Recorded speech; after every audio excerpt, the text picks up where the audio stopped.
And this one kid got so pissed, he pointed a gun at me, he put it to my head, and he said, "I'm gonna shoot you, and I'm gonna kill you, you little bitch."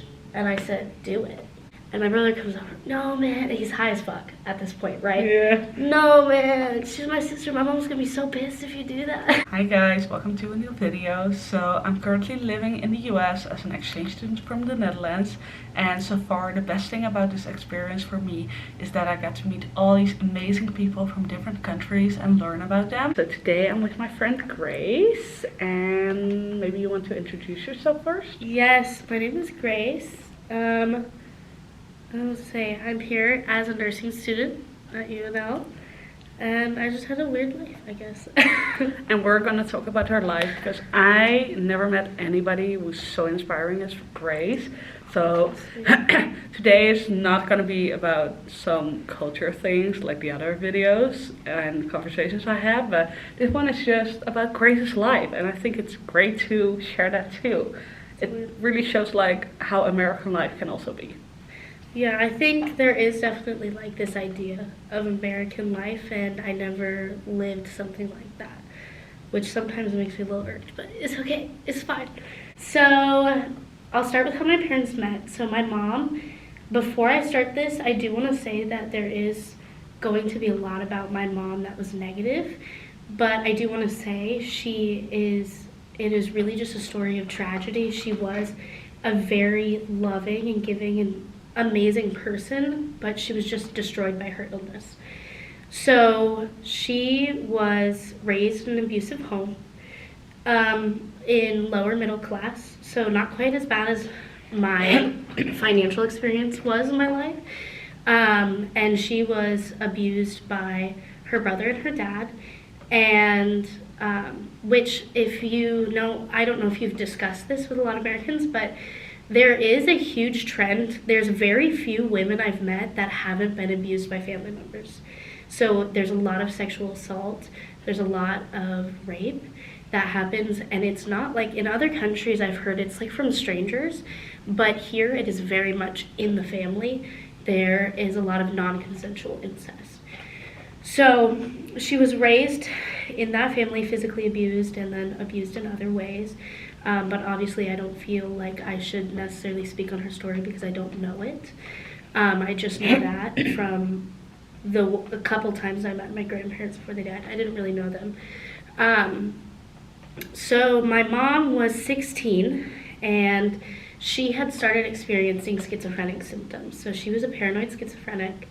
She was convinced she had superpowers. She was convinced that the CIA was trying to kill her. And the thing about schizophrenia is, for anyone who hasn't experienced this, I've experienced certain like delusions, but I'm by no means have schizophrenic episodes or anything. It was just brought on by stress from the trauma I had received as a child. So you have these auditory hallucinations, and logically you know this isn't happening, but I am experiencing this. Yeah, it's still there. It's still there, and it's like your mind is battling this moment of, I know that this is happening, but I know that it's not right. I know that this is a trick. It's kind of like when you're lucid dreaming. You're like, I know this is a dream, but I'm still experiencing this. And it's really scary because your mind is telling you, these people are after me, they're coming after me, I hear them talking, like there are people in this room, but no, that's not right, and I just don't know how to tell my brain that it's not right. So she started experiencing those symptoms at a young age. I think she was like 13. Wow. If I remember her telling me correctly. And so and it was likely brought on by the abuse that she experienced her whole childhood. When your mind is developing and you experience trauma, it completely changes the way your brain functions and develops. So you have a different structure, actually, which there's been a lot of research projects. I've even participated in some of the research projects where they do see your cognitive processing is different. But anyway, so at 16, she was in high school. She was taking care of her mom, who was wheelchair bound and had a lot of disease and illness. And she, at one point, she was done with what's happening. Her parents found her weed stash. She was doing self-medicating with that, which with schizophrenics, it's very common to go into drugs to self-medicate because you don't know how to handle the situation you're in. She graduated with above a 4.0 GPA as a homeless teenager, and a homeless drug addict teenager. She was extremely driven. And then she continued her life. She was continually homeless, and she got into meth. And for many years, at one point, she would often date criminals. She had a spring fling with this man who would just hop from town to town, robbing places. And that's when she had my brother, who she actually gave up for adoption and then got him back. A couple days later, she realized she made a mistake. She never got an abortion for her kids because she didn't believe in that, and props on her for sticking to her beliefs. And so then she met my dad, my biological father, because they were both meth addicts. So I like to say it's like when Harry met Sally, but with meth. And so they got engaged, and they were actually drug dealers together. They sold meth. But the engagement was not going well, so she popped holes in the condom and went off her birth control because a baby fixes everything. And that is how I was conceived. And then she was shocked to find out I was twin. And she decided to go off meth completely. She didn't smoke cigarettes. She went off everything because, I mean, she didn't go clean for my brother, but she went clean for us. So, and she did go clean when she was pregnant with my brother. She was very much wanted us kids to have a better life than she had. She wanted to make sure that we were healthy when we came out. Yep. So she left my biological father because he refused to get off of meth and stop selling it. And then so she gave back the ring that she bought, which is stupid, whatever. And he sold it for more meth. He's been chronically homeless since. And I mean, whatever, doesn't matter. He's never really been in my life, except for one time he tried to steal our social security numbers to get a credit card. My mom obviously did not let him. Oh my god. And he's a compulsive liar. I did eventually in my life try to reconnect with him, and he did lie a lot about my mom. So I just cut him off, and he's a douchebag, whatever. So my mom became a single mother with 3 kids. And she moved in with my aunt. She's still continually struggling with her schizophrenic episodes. Yeah. She was very much a person that did not make excuses. She had a job. She would lose her job because of her schizophrenia, and then she would have a job within the next 3 days. She worked as like a theater cleaner. She worked at McDonald's. She worked as a janitor. She worked every job imaginable. Yeah. And she worked the entirety. She lived with us in Colorado. That's where I was born. And she eventually moved to Wyoming, where she went to college, and she would have us just sit outside in the stairwell by the lecture hall. And I was the little asshole kid that wouldn't let my siblings go in. She was like, you have to go past Grace. And if anyone hit each other, I'd be like, you can't go in. But if anyone laid a finger on me, suddenly I was bursting into this hall screaming. But How old were you then? We were probably 4 or 5. And my brother was 7. So we were very young. The first time we were left alone was my mom. I love her, but she was not a very responsible mom. We were very independent right away. So the first time we were left alone that I remember, Leroy and I were 3. That's my twin brother. And my brother Aaron was 5, maybe 6. And my twin got into my mom's purse. We were playing hide and go seek in the dark, and my twin got into my mom's purse and found sleeping pills. And he had to eat charcoal to get his stomach pumped.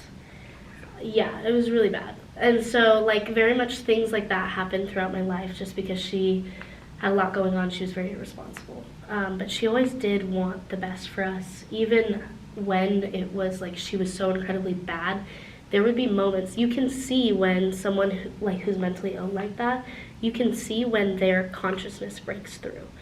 It's a complete shift of the way they hold themselves, their mannerisms, the way their face lays. You can see that complete shift, and then even in their language, it becomes a lot more organized. Mm-hmm. So you would see breaks of my mom, and it breaks my heart to think now because she always just wanted us to be different than how she grew up. She never wanted to hurt us. She never wanted our life to be like that. She never wanted to be the one to cause the pain. And there would be moments after she would beat us so badly. I'd be bruised, I'd be broken, I'd be bloodied. And she'd come back to me later and she would be bawling and she would say, "I'm so sorry, like I never want to hurt you." Yeah, and the reality is she was just completely broken by this illness. But before that, right, in Wyoming, she was doing really well for herself. Studying. Yes, she also got diagnosed with diabetes from being pregnant with me and my twin. And she got her college degree. She did it in 3 years. She became a social worker. And then we lived, like, in Wyoming was the best time of my life. We had this little house where it was like low-income housing for college students mostly, and there was a donkey farm in the back, and we'd always go around playing, and we'd have this donkey farm, and it was like a bike ride away from the city, but it was still like separate, and I just loved that place. And then one day, I remember the day she told us we were moving, we started crying, and my mom picked up a fork, and she threw it at my twin, Leroy, and he ducked in time, luckily, and it broke the window across the room, like smashed through it. Oh my God. So, like, there was a lot of times where it was like, it's so close that he could have really had very real damage from that. And so we moved to Omaha because she wanted to be closer to family, where, you know, everyone else in the family was here. I never really got to know my family until after she had passed away. We were very separate from it. But she would spend time with them? No, she wouldn't really. Oh. She would have maybe a couple Saturdays a month. She would see her oldest sister, who is now my adopted mom. Yeah. But she wouldn't really spend a lot of time. Interesting. So she wants to move away from Wyoming, where everything was pretty pretty going good. well, yeah. But what we didn't see was that the schizophrenia was starting to get to her, you know. And I think really what it was is, we had gone into foster care in Wyoming a couple times. Like, she would get drunk, and like, you don't realize it when you're a kid. One night she got really drunk, and so she went to jail for like a month and a half. And I was taken at 2 a.m. out of my bed. She left us home alone a lot, like, which is not good as a parent, but whatever. You were like 5 by the time. Yeah, but I was pretty self-sufficient. I was taught at an early age to raise my siblings, so I did. Even though I had a twin, I was raising him too. But I was also an asshole at the same time. So, an asshole parent, I guess. And so it was like, you get taken out of your bed at 2 a.m. and you don't get to pick anything. We went with the clothes off on our back. We had nothing. And this foster parent, she gave us a crocheted stuffed animal, which then my brother stole from us and sold at a garage sale, which was a heartbreaking moment. Mm-hmm. And we lived with this family that we didn't know. We slept on the floor, which is how the foster care system here works. Like, my twin was in it for a long time just because it didn't quite work out. He was dealing with the trauma that we had. We had complex PTSD from sustained neglect and abuse growing up, and he had it worse than me because he remembers a lot. I have what's called dissociative personality disorder, which means most of my life feels like I'm walking with a veil. Yeah. And so when life got hard, I just disassociated and I don't remember it. Yeah. Which made it so that in tough situations I could handle it. Every time my mom tried to kill herself, she regularly did, I was able to handle the situation, talk her off the ledge, get everything right. Being like a kid at like 6 years old. Yeah, exactly. Whenever she would have diabetic emergencies where we have to inject her with insulin, I was always the one to take care of that. You know, whenever there was this dire situation, which there often was, I was able to handle that situation where my siblings weren't. Yeah. Even though my brother was 3 years older than I was. But that makes sense. It's so traumatizing. Yeah, and so you just shut down. Right. Like, that's also a mechanism to cope with it. Exactly. And I think that is ultimately what saved me from the fate my siblings fell into. But my twin was in foster care for a long time. I'm I keep flip-flopping, I'm Okay. sorry. So actually, you know what? I'll wait it out. I'll do chronologically. There's a lot of jumping around because I'm a little bit disorganized in my thoughts. So we moved to Omaha. We went to this church where she was very big on service. So they had a food bank associated with it. So whenever we didn't have money for food, she would have us go with her, and we would work the whole day. And then at the end of the day, when they're about to close down, we would go through the line ourselves. So like, my mom was this very good person, but when we moved to Omaha, it started to go downhill. The Catholic Church, however, the reason why I'm saying this is it also had a lot of disabled people who from this facility that was up the like across town would come to this place because it was wheelchair accessible. And then also there was a sign language interpreter there. So it was very much inclusive. They have statements now that say, we love you no matter what sexuality if you have tattoos, if you're a drug addict, like every single person is welcome here. And that was very much the thing. So that's what she was drawn to. But then we got evicted from our house, and we were homeless for a while, and then we moved to the projects in Omaha. And Was she doing drugs by the time? she was doing drugs the entirety of my life. Oh, okay. I just didn't necessarily see it. Once we moved to the projects, that was a point at which she would start going on benders for days at a time. So that was really when it was started, where it was like, oh, like she can't take care of us. We have to take care of ourselves. How old were you then? So when we moved to the projects, I was 8 years old, 7 or 8. And we had left Wyoming when I was 6. But I have a lot of memories from Wyoming. I don't have a huge amount of memories from Omaha just because I disassociated a lot. Yeah. I needed to... It was not a great time. Right. So we moved to the projects, and she started to break at this point. So it wasn't my, fun-loving mom who would go dancing in the rain with us. It was suddenly she would come home and she would start telling us about how she had these superpowers, ask if we had superpowers. She would start telling us she would have these conference calls in the mirror with talking to a bunch of different people. She would discuss with us about how we had to be careful because these agents are on the way to take us and kill us. And she, at one point, it got so bad, she thought that my twin was a spy there to kill her, a sleeper agent. And so but she kept him around because I loved him so much. He was my best friend. He is still very close to me. He's the love of my life. My heart is fully his. And the entirety of my life, there was some abuse. It started out with spankings that left bruises. It started out with flicking your mouth. And then it got to a point where every day it would be my mom would right hook me in the face. And so I constantly had cracked lips. I constantly had this issue where it was okay, you have to wait to go to school until after you clean up everything that happens. You have to wait to go into church until the swelling goes down. You had to plan your life around it. And every time she hit us, it wasn't for anything we did. I would talk a little bit. It was the voices in her head, and immediately after her actions, you could see the regret in her face.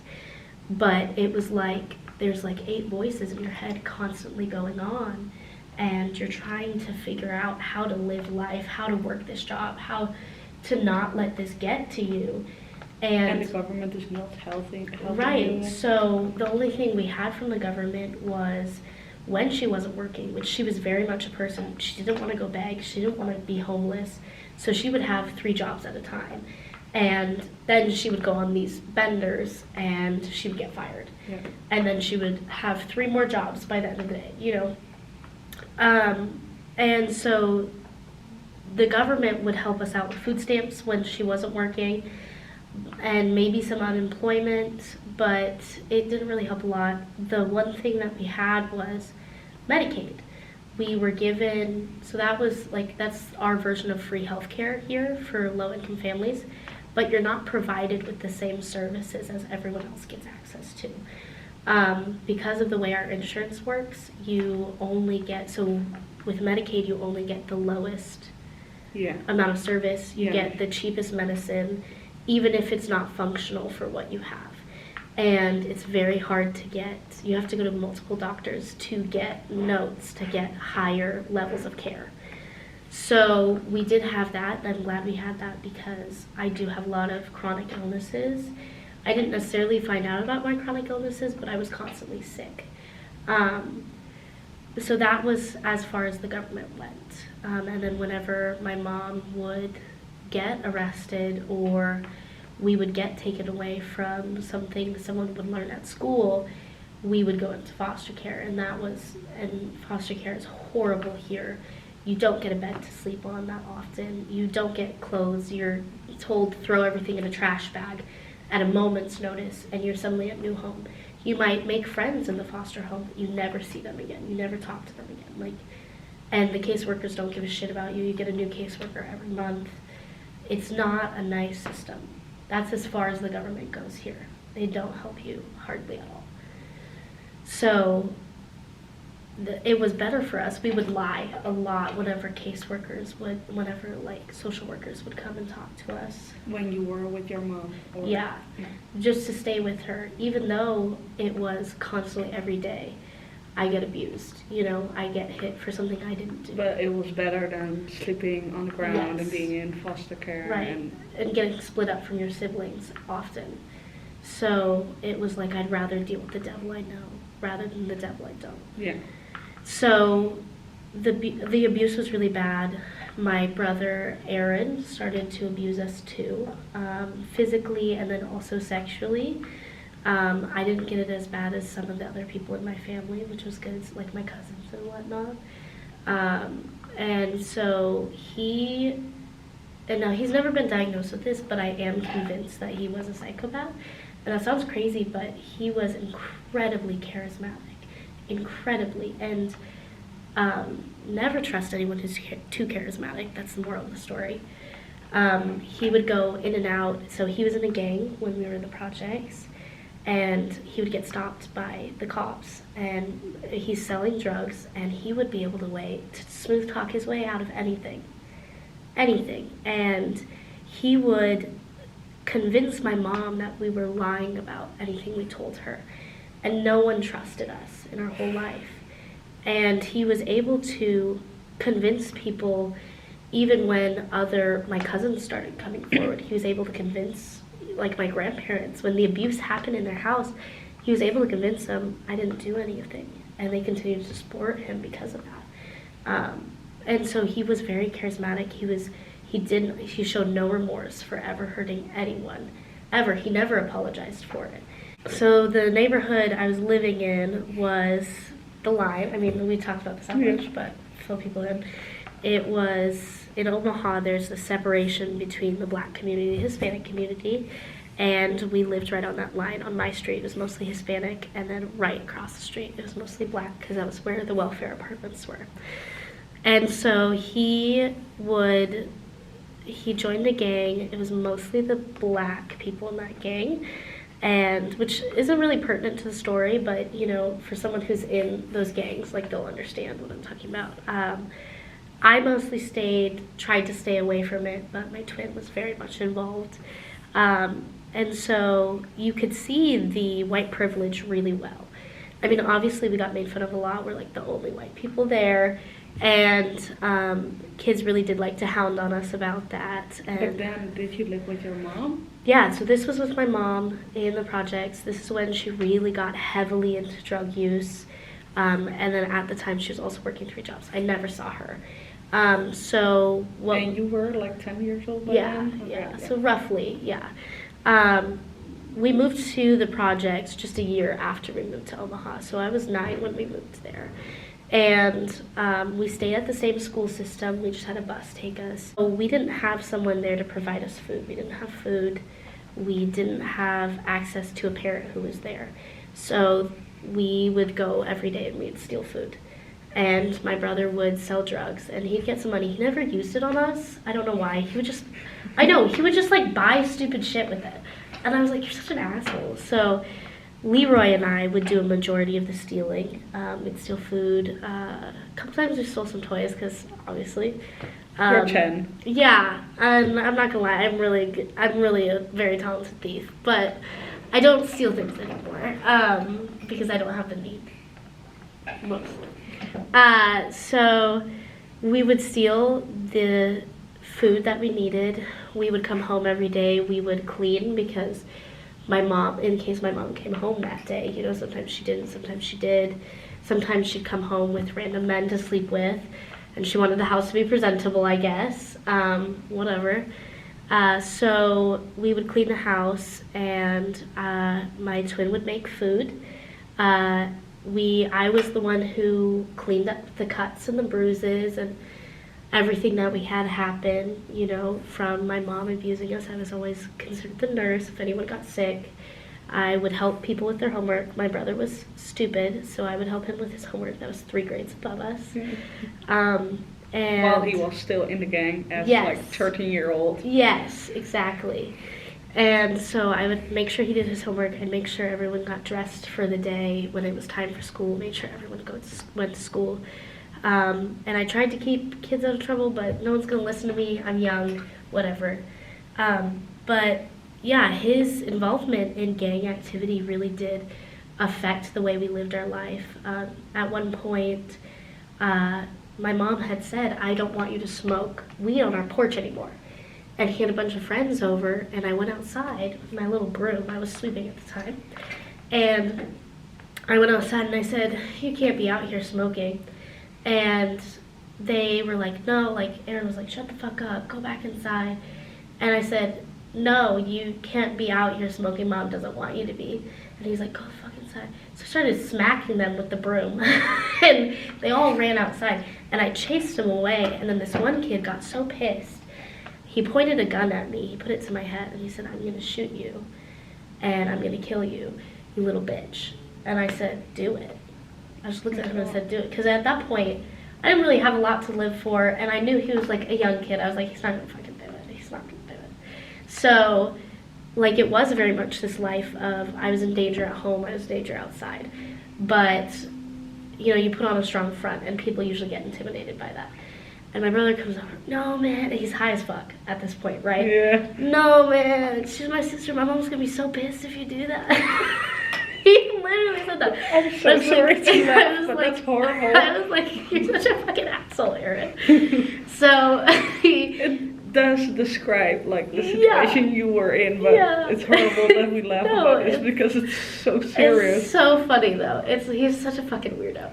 So, the kid was like, all right, man. And he, walks away. He's, 13, same as my brother. He probably, thought about it and was like, she's a white kid in this neighborhood. I'm going to be in prison the rest of my life if this happens. So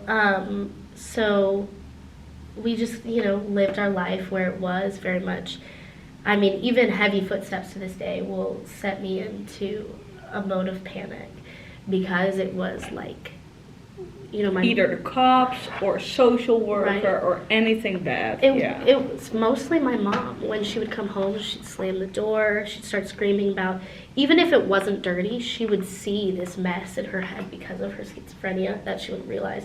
She'd come home, I'd be hiding in a closet. There was this closet that was up high, so I would climb up to the top of it, and she'd rip me down, smack me to the floor, and then she would just start wailing on me, being mad, saying you fucking bitch, I hate you, I wish you weren't alive, all of this stuff. And the reality is she didn't mean any of it. She never, not a single time, meant any of it. She was just so broken and angry, and she couldn't control her emotions. She had so much going on constantly, and she was high most of the time, and she was an angry high.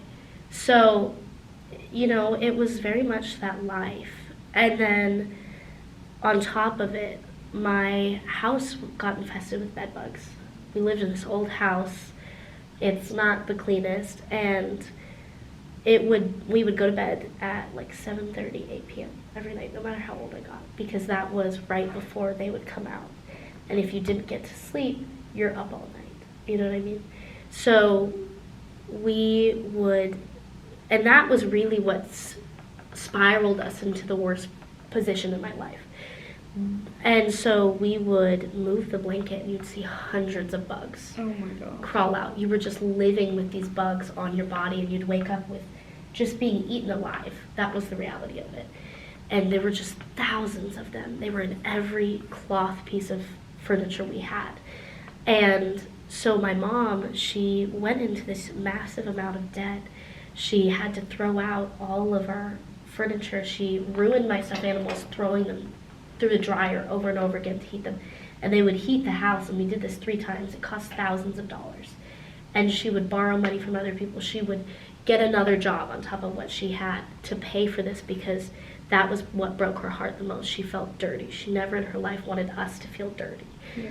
And we never really got rid of them until we moved away.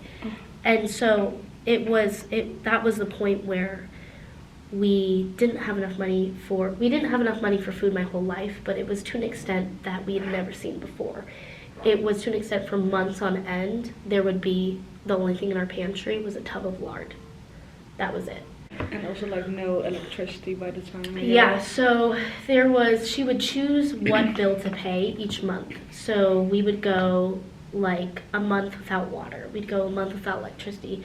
We'd go a month without gas. We had this gas stove because this house was like 100 years old. Like, it was very antique. And it had these stone lines. Like, it was pretty if it wasn't so run down. And had bed bugs. And had bed bugs. They were in the walls. Like, it was disgusting.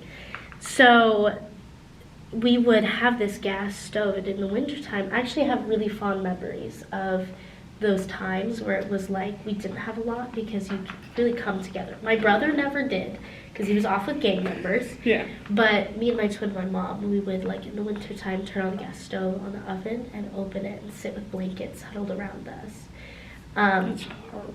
Yeah, that's like how the life was. Yeah. And then that's like your fun memory. Right. It was a nice memory, though, because it was like my mom was holding me and I felt safe. I very rarely felt safe in my childhood.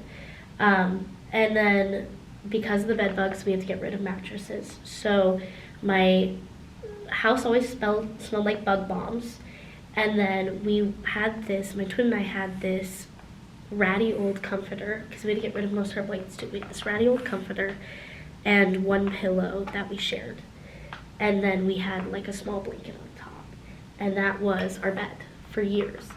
And my brother had, like, he had more blankets because he's an asshole.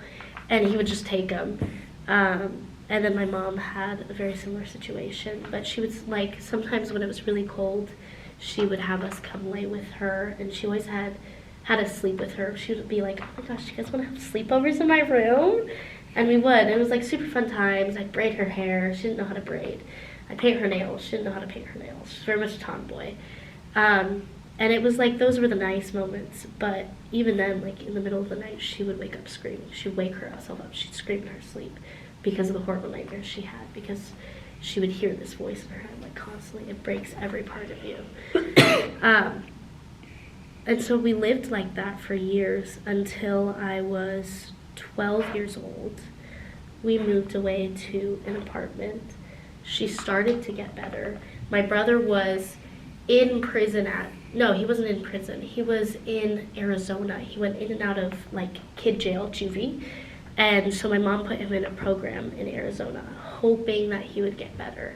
And then that was when it came out that he had raped multiple girls in my family. Oh my God. And my mom, that day, she confirmed it. And then she took everything in his room and threw it in a dumpster. And she said, do you girls want his room? And so we, for the first time in my life, didn't sleep in the same bed. We had slept in the same bed up until this point. Yeah, you and your twin. Yes. And I was big spoon, he was a little spoon every time. I was very much the dominant twin. He didn't know how to speak for himself, so I actually spoke for him. And then you had your own room. And then I had my own room, and it was a little weird, so he'd come into my room every night and we'd sleep in the same bed. But You are so used to that after 12 years, I guess. Yeah. And also, like, if you're in such a disturbing situation, Yeah, you need that at comfort. least you had, like, your twin Yeah. who you could count on Yes, every exactly. night. And yeah, he's my best friend. Yeah. I love him so much. He got me through that. He also would punch me in the face, but it was like we'd have a fight. It was Yeah. like granted. Okay, so your older brother, Aaron, he would be in Arizona and he Yes. wouldn't come back. Yes, so he was in Arizona for like, it was gonna be like a year or something, and he was like confessing all his sins because he was worried that someone was gonna get him on something. And so he was like, I have to tell. So we then went to the proper authorities, and we're like 12. My mom was very open about her sex life sexually. It brought us to a point where we were very prude, which as a 12-year-old you should be. You shouldn't understand what all of these acronyms about sex are. You shouldn't understand what your mom's favorite position is. Like, you shouldn't know all this stuff. She was like very open. Like, we were her best friends. So, Or she thought you Right. were her best friend. Yeah. right, like, and I thought she was my best friend too. I was like, I don't need anyone else. I have Yeah. my mom, and Leroy. And so, we did know a lot about sex, and we didn't want to talk about it, right? And especially that's a very tender situation. And the man just said, you know, he was very crass and crude about it. And it was a man that interviewed us. And so obviously we were very uncomfortable saying exactly what had happened. Why did you go to the authorities? So to get my brother for the situation Yeah. he did. And now that we're ready to talk about it, the statute of limitations has run out. So he can't go to prison for anything he did. He can't go to prison for sexually assaulting any of my cousins or me or Leroy. He just gets away with it. And that happens a lot with these cases, which is heartbreaking. So he's just a disgusting human being who gets to live his life, which whatever. So you went to the authorities. We went to there the was a man. authorities, Yeah. and that is just another example of how the American system failed us. And so as a result, my brother Leroy experienced the worst of it. And so then in that apartment, a couple months later, my mom, I think really having her son, knowing her son did the exact same thing that her brother had done to her and that her dad had done to her. She wanted my brother to be trans. She literally said the minute she knew it was a boy, she named him Aaron, Aerin, because she said it'll be easier for you to transition to a female with that name. She very much wanted him to be a woman, and she did push that towards him. And obviously he rebelled, and he wanted to be very masculine. He's still a very feminine man, which is, whatever, but yeah, he rebelled against that a lot. And she was just so broken to see that despite all of her effort, he was what she was afraid was going to happen. And she also recognized that she was the abuser that she never wanted to be for us. She was her parents, and her son was her brother. And so she was very broken. I was woken up one day at 4 a.m. and she was screaming for us to come in. So I came into the room, and she said she had this delusion that her sister, whose husband worked for the CIA, he helped with like terrorists. He would look at pictures and help like the military. She was convinced that he was trying to kill her and that her sister was helping. So she said, like, she talked on that. She talked on how tired she was of dealing with this and the voices in her head and like the secret agent that was there. And she was tired of being. She also had this delusion that she was the bodyguard and Secret Service agent of Warren Buffett. She showed up to his house over 54 times. She wrote him love letters. He has 3 restraining orders against her. Oh my God. Yeah. She would go on high-speed car chases with us in the car with it. She would follow people in the grocery store. Like, it was very much this life. And we believed it because we were kids. Yeah. And then the older we got, we were like, oh, she's just crazy. She had this fake boyfriend. There's just a random phone number with her nudes on it, by the way. And she had this delusional boyfriend, Richie. And she, like, she was very in her delusions. And so they had sex. He was not real. I don't know how that works out. But that's beside the point. Sorry, that was like very much an intimate detail. But like, I'm so confused by that to this day. Whatever. She was very in her delusions. So she was talking about how tired she was, protecting Warren Buffett. They were secret lovers, right? She couldn't be with her love. Mm-hmm. He's so old and ugly, so I don't know why, but whatever. She had very bad taste in men. If you see my biological father, you would agree. And my grandma, I said, okay, I took away her insulin. She was going to do it with insulin. So diabetics often commit suicide using their diabetes. So she tried to commit suicide with her insulin. I took everything away. Leroy froze, as he always does. I love him, but he cannot handle a stressful situation for his life. I took care of it, and I said, Mom, call the school. I'm too tired. I'm not going to go to school today. She was like, okay. She didn't call the school. My grandma shows up at my house. And obviously we couldn't say anything in front of my mom because she would beat the shit out of me and she'd talk her way out of it.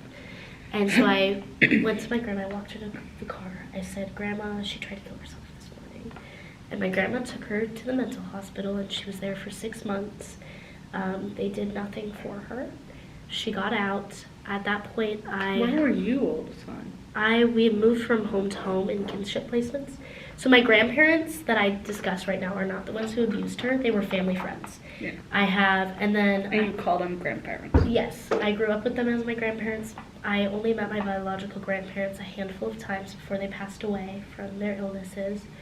And so I only grew up with these grandparents who were very much, they were just like, we don't have any grandkids yet biologically. Can your grandkids be our grandkids? I popped around from my grandparents to my now adoptive parents, my mom's oldest sister, Susan. And so I just kind of shuffled from home to home at that point. I'm in middle school and I have 3 bedrooms. You know, I have to go back to the apartment to get my stuff. And this whole time, it was a very stressful time for me, definitely, because middle school's hard enough. I mean, but whatever. And then she was breaking more and more. She would talk about sex publicly. She would publicly masturbate. She was of course on drugs again. She just broke down every part, and I had said, you know, I'm tired of this. I don't want to go back. I said, I talked to my Susan and James. I said, I want you guys to adopt me. How old were you then? I was 12 years old. Okay. So we didn't live in that apartment very long before this happened. And then one day she got so bad, they made a call to the police, said, I want you to make a wellness check on her. And the police said, it's Friday afternoon, we'll wait till Monday. And that Friday night, she passed away, and she was left in her apartment rotting. Oh my God. Dead for 3 days. It was to a point where her fingers deflated, like parts of her body just were. She had stopped eating, so I had made a call to her. I said, Mom, I want to take a break. I love you, but like I can't handle it right now. That was the first time in my life I'd ever put myself first. And she stopped eating as a result of that because of the call I made. The only reason she ever kept herself healthy was in the hopes to get us back because we were her best friends. We were the love of her life.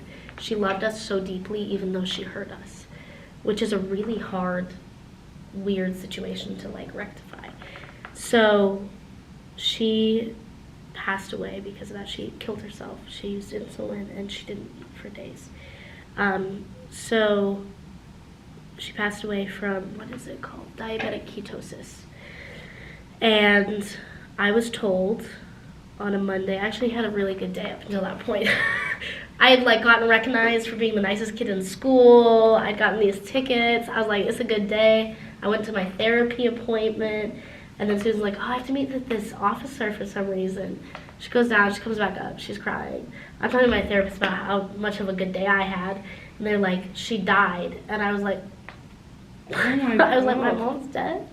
And how else are you supposed to? So Leroy and I started laughing because we were like, that's not happening. And in our head, she survived so much. So much. And we were like, she probably just faked her death to get away from the CIA. You know, like in her head, like she's not dead. I'm so sorry for that. No, we were like very much like, no, it's not. Susan's sobbing. We're like rubbing her back at 12 years old, and we're like, You didn't realize. she's in a better place. Like, we didn't know how to react. We were like, it's very possible she's dead, but it's also You were probably 12. not. Yeah. How is a kid supposed You to react? don't know how to react. So we were just like, oh my gosh. And then I went home and I was like, my mom was like, I made the call on the ride back and to my cheerleading coach. And I was like, there was a Tuesday game, and I was like, hey, I'm not going to make it to the game. She's like, why? You have to go to every game. And I was like, my mom died. and like with that laugh at the end, by the way. And she was like, oh my God, I'm so sorry. You can take as many games off as you want. And I didn't go to school for 2 weeks at that point. Because she didn't want to, or? No, I was just so broken. Yeah. You know, it was like... So it kicked in later. Yeah, it kicked in later. We had to plan her funeral. I was very heavily in the funeral. She had put plans in place, and she had started paying whatever she could towards the funeral, but she didn't put that much in. Yeah. And so there was just so much to take care of, because when you die, everything's left undone. Especially when you die that young. She was 37 years old. So we didn't go to school for 2 weeks. We handled that situation. That's when once I saw her body in the casket, that was when it hit, you know, like, wow, my mom is dead. I'm never going to see her again. I'm never going to have a conversation with her. Like, she was my best friend. We had all these fun times. We had a lot of horrible times, but we had a lot of good times. I did later come to realize that half of my good memories I made up and just convinced myself that they were real. But, you know, whatever I had to do to cope with it. And so that was a really rough time. That was when we started having flashbacks to the abuse that happened. You and Leroy? Yes. Where was Aaron at the time? Right after, he was back in Arizona still, right? He just shifted program to program. He ran away when he came back for the funeral, so he got taken back immediately. And then he was in Arizona. He, for Christmas, got out of Arizona. He had wrecked my grandparents' house multiple times, like broken in and stolen stuff, but this time was the worst. He shot the TV. He stole a bunch of guns from my grandpa, which is why I'm very pro gun control, because of situations like that happening, as I've seen what's happened with my brother. My grandpa did every precaution. Yeah. He locked everything up, and my brother broke in still. He stole a gun. He went to Council Bluffs. He pointed a gun at kid drug dealers, because it's actually very common here to have kid drug dealers, because they're easy. Yeah, he was a kid drug dealer. He started when he was 11 years old. Like, it's very common because they're easy to move product. No one's gonna pull over a kid, really. So he pointed at the gun. The kids called the police. He was like, give me some weed or I'm gonna kill you, which I'm like, weed is not worth it to kill someone. And they called the police. He got arrested for armed robbery, which is a felony, and he went to prison. So during this hard time, my brother's in prison. We're coping with the reality that he did abuse us often, and coping with the reality that we're unsafe with him. We can't have him in our life. Coping with your mom's death. Yes, everything. I didn't really know Susan and James at that point. I didn't have a lot of exposure to most of my family. It was just my grandparents. So that was really hard to like figure out. Like, I have these aunts that I don't really know. I have this family that I don't really know. And you hit puberty, which is already like horrible, yeah. But you're already like finding out, who am I without like the people around me. Right. It was very much a very hard time. Yeah. So my twin threw himself into, at one point he wanted to be in the military, so he threw himself into a lot of things. Then we got diagnosed with celiac. You can't be in the military here if you have celiac. So he threw himself into being a police officer, and then eventually into drugs and sex and whatnot. And he would run away and do all of that stuff. And I threw myself into religion. I was going to become a Catholic nun. And you lived with Susan by that time? Yes, I lived with Susan and James. Leroy ran away from Susan and James a lot. He got put into a couple programs. He lived with my grandparents at one point, and then eventually he just went from group home to foster homes and lived a horrible life where he never had a suitcase. He never had consistent clothes, consistent anything. And he regularly went through cycles of trying to kill himself. To this day, there is that cycle. My mom did the same thing. Leroy himself suffers from schizoaffective disorder, which is like schizophrenic. They flip-flop on whether he's schizophrenic or schizoaffective disorder.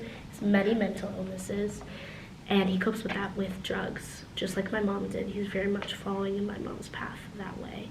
And I know inevitably he will also pass away from suicide, and that is sometimes just reality, you know, with life that you have to recognize.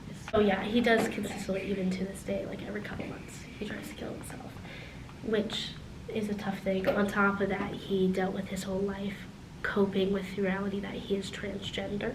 So he threw himself into drugs. My brother was in a life of crime, still is, and I lived my life. I got put into an all-girls Catholic high school. Leroy was in a Catholic high school too, but got kicked out for crying too much. Roncalli sucks. Okay. In Omaha, Nebraska. I'm gonna call them out directly. They can. You were 12 by then, right?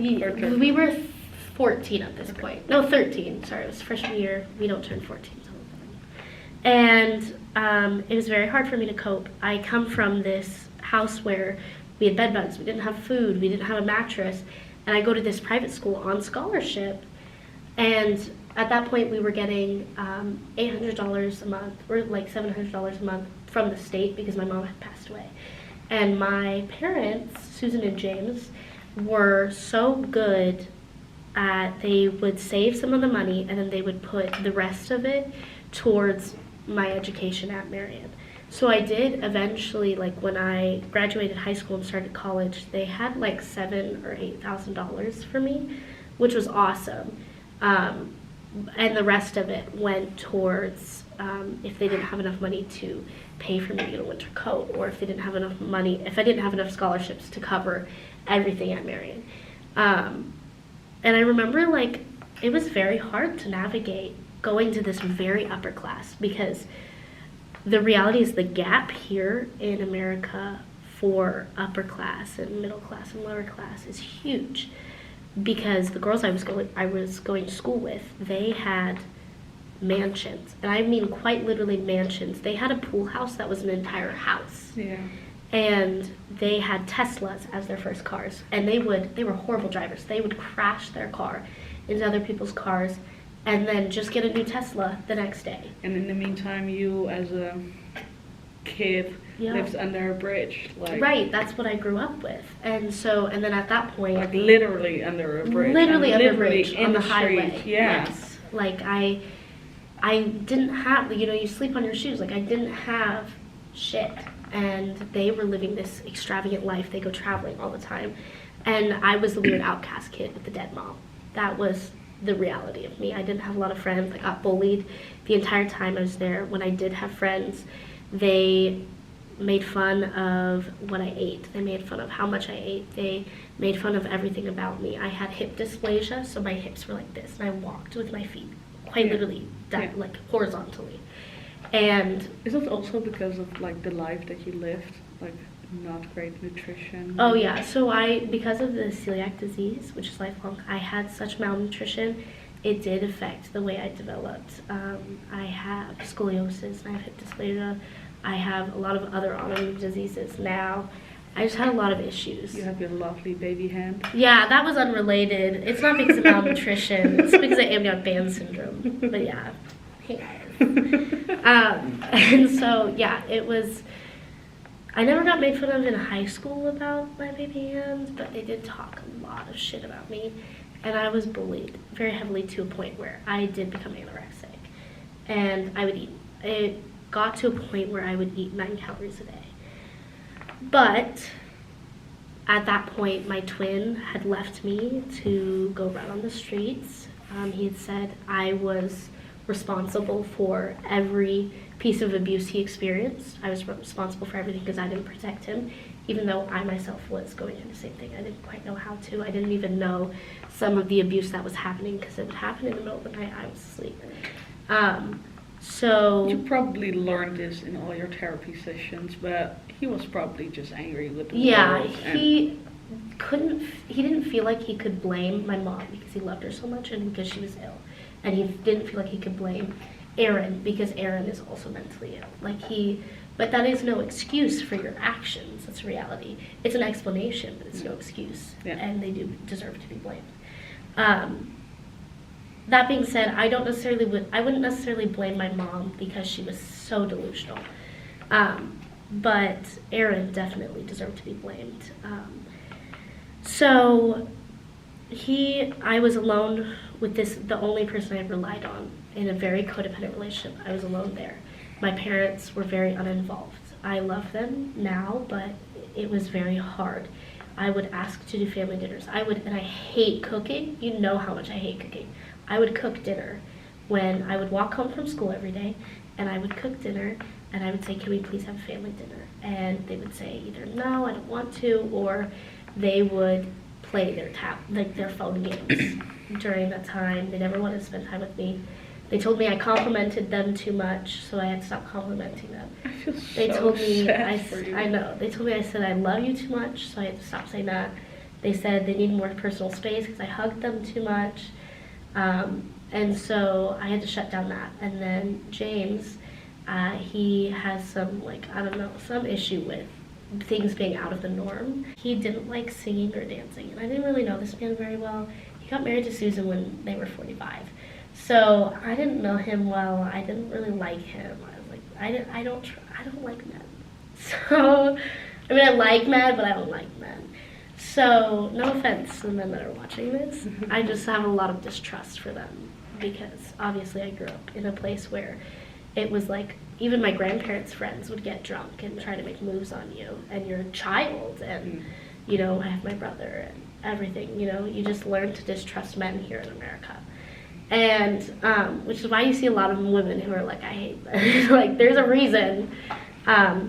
So I just didn't like him very much, and he made me... You lived with them? And I lived with them. But I'm very much an adaptive person. I don't say when things are wrong because I knew that was the way. I was the perfect kid. I cleaned all the time. I cooked all the time. Because you knew that if you moved out, you would be in the streets. Right. And I had to be the perfect kid just like I was with my mom because every consequence was so much bigger than it should have been with my mom. So I'm very sensitive to consequences and authority.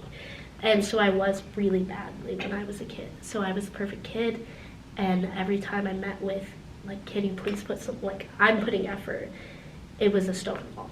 I couldn't sing, I couldn't dance. They told me I couldn't sing in the shower because I sang the one song too many times.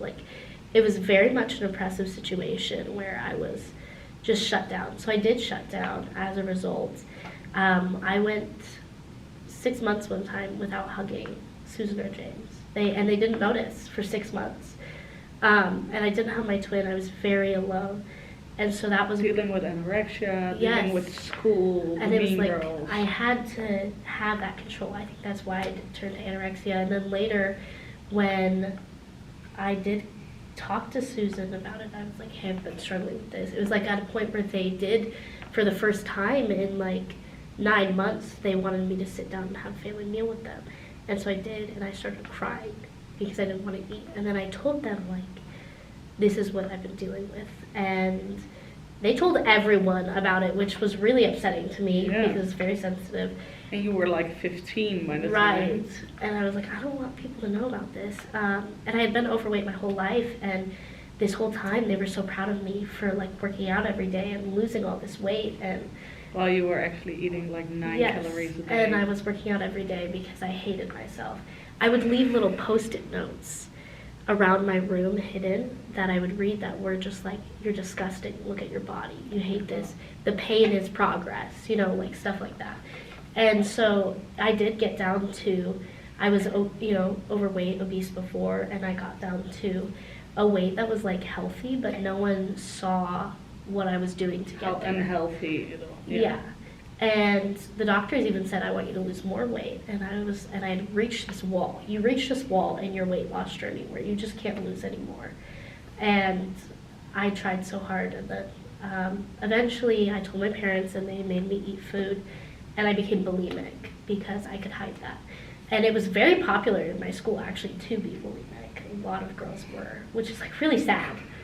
But Go apparently Catholic school. I know. Apparently, it's very common actually in schools here, which is what I've heard from my other friends who went to like public school. But yeah, it was. We also had a lot of child models in my school because They had mentions and Yeah, they had- connections. yeah, they had a lot of pressure on them. There was a lot of cocaine use in my school, which is unusual for schools here, I just have to say. A couple times the FBI did come to shut down cocaine operations. Not while I was there. There was once while I was there, and then once a couple years before. There was a history of sexual assault between staff members, and then once between a student. So there was like a lot going on in my school. So you came from like this life Yes. to get a better life, and To that this crazy was- Catholic school. Yeah.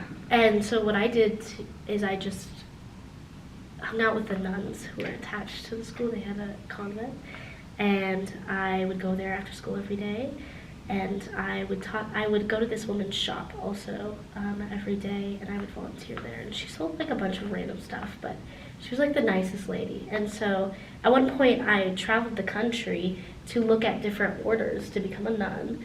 And I just like really wanted to be. I was very like in love with the religion just because I would always view God as my dad because I didn't have one. And so I would talk to him all the time. I was very close with him. Since I It's just something you could hold on to, I Yes. guess, because like you said before, like religions and it's Yeah. all like just another name for God. It Like is. you didn't have that much in your life to hold on to, I guess. Yeah. And this was like the one thing for you Right. that was there. it was the one person that was going to show up for me. Yeah. That's what it was. Yeah. Or at Eventually- least like for you, it felt like he was always there. You could always Right. turn to him. Right, exactly. Eventually I became not Catholic anymore because I learned too much about the structure of the religion that it just got to me. Sometimes that's how it happens. Sometimes if you know how the sausage is made, you don't want to do it anymore. That actually, the school, Marian, had actually made a lot of girls leave Catholicism because they learned about it, which isn't their fault. It's Catholicism's fault. But so a lot of people left. And then at some point you graduated, I guess. At some point I graduated, yes. People stopped bullying me. They realized I was funny and not weird, so that was nice. I graduated. You became very happy, I guess. It was pretty good. In between there was COVID, and on my birthday, right before COVID hit, Susan got diagnosed with breast cancer. Oh my gosh. And so I took care of her the entire time. That was at the point where I was deciding to leave Catholicism. I did convert to become a Mormon. I have since left that. Well, not actually, the records are still there, but I realized how weird it was because the one church I had was really nice, and then everyone else is homophobic. So I was like, oh, never mind. It was just that one.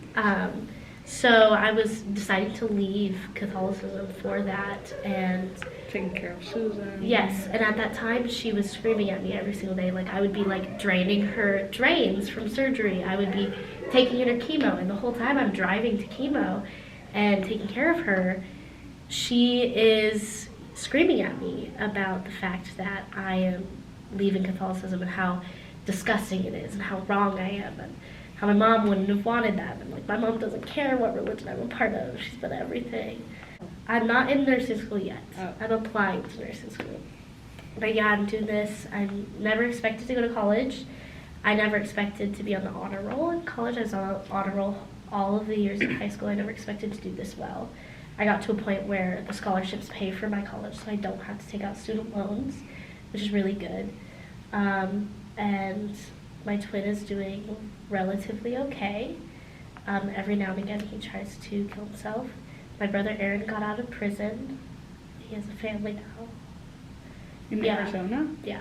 No, they moved from Arizona so he was in prison in Iowa because he committed a crime in Iowa. He met a girl on Facebook in Arizona. Now, when he was in prison, what happens often in prison, Yeah. he became a white supremacist. He got a Nazi tattoo. He gets out. By the way, he's half Mexican, so but my mom never told him that, but he is half Mexican. She told us. I don't know what he's thinking.